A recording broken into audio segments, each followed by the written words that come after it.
Manolo était un chiot joueur, avec une fourrure dorée et des yeux brillants, qui vivait dans un village à la périphérie de la ville.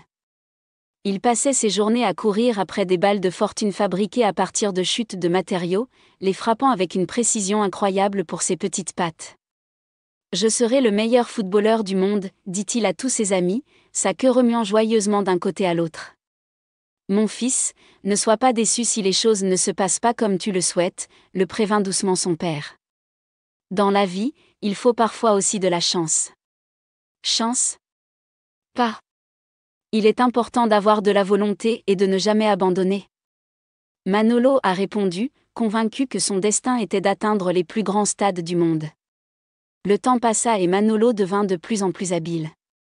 Il organisait ses propres séances d'entraînement, dribblant des pommes de pin et tirant au but pendant des heures jusqu'au coucher du soleil.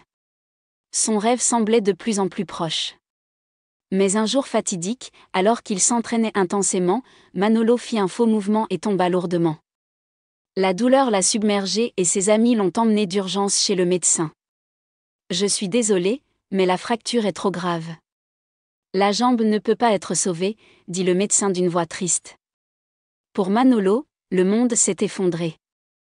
Il passait ses journées à regarder par la fenêtre, à écouter l'écho des enfants jouant au football sur le terrain. Un soir, son père est venu le voir.